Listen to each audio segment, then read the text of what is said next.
انسان کی کامیابی اور ناکامی کا ایک معیار ہے جو ہمارے سامنے آ رہا ہے، اور یہ ہر شخص جانتا ہے کہ ہم جو بھاگ دوڑ دنیا میں کر رہے ہیں، صبح سے شام تک کی مشقت، آپ لوگ اکثر اپنے گھر والوں کو چھوڑ کر آئے ہوئے ہیں یہاں، کتنی محنت ہے، کتنی مشقت ہے، کتنی مشکلات اٹھا رہے ہیں، لیکن یہ سب کچھ کیوں کر رہے ہیں؟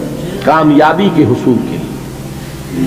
البتہ کامیابی کے معیارات ہیں، ہمارے ذہنوں میں جو معیارات بیٹھے ہوئے ہیں وہ کیا ہے؟ کامیابی پیسے سے ہے، کامیابی جائیداد سے ہے، کامیابی کاروبار سے ہے، کامیابی شہرت سے ہے، کامیابی اقتدار سے ہے۔ یہ معیارات ہیں۔ جو جتنا دولت مند اتنا کامیاب، جو جتنا مشہور اتنا کامیاب، جو جتنا پاپولر اتنا کامیاب، جو حکومت پر پہنچ گیا کامیاب، جس نے بڑا کاروبار جما لیا کامیاب، جس نے بہت جائیداد بنا لی کامیاب۔ یہی ہے اصل میں ساری بس کی گانٹھ۔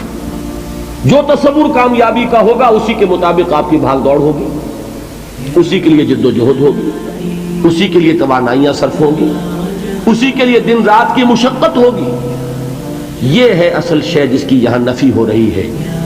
کامیابی دولت سے نہیں، کامیابی شہرت سے نہیں، کامیابی اقتدار اور طاقت اور حکومت سے نہیں، بلکہ کامیابی ہے ایمان سے، عمل صالح سے، تواصی بالحق سے، تواصی بالصبر سے۔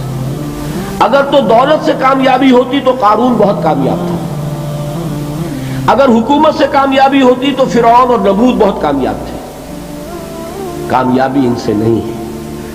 کامیابی انسان دولت میں قارون کی دولت تک پہنچ جائے اور دنیا میں دبدبہ اور اقتدار اور سلطنت اور حکومت کے اعتبار سے وہ نمرود اور فرعون کا مقام حاصل کر لے، وہ ناکام ہے، خائب ہے، خاسر ہے، برباد ہے۔ اور ابو ذر غفاری کامیاب ہے، چاہے ان کے پاس کچھ نہیں، جھونپڑی تک نہیں تھی۔ حضور نے فرمایا ہے اللہ کے کچھ بندے ایسے ہوتے ہیں جو کسی محفل میں جانا چاہیں تو انہیں اجازت نہ ملے، جو کہیں اگر رشتہ کرنا چاہے کوئی ان سے رشتہ کرنے کو تیار نہ ہو، کہیں کوئی سفارش کرنا چاہے تو ان کی کوئی بات ہی نہ سنے، لیکن اللہ کے ہاں ان کا وہ مقام ہے کہ اگر بھولے سے بھی کسی بات پر قسم کھا بیٹھتے ہیں تو اللہ ان کی قسم کی لاج رکھتا ہے۔ یہ ہے فرق۔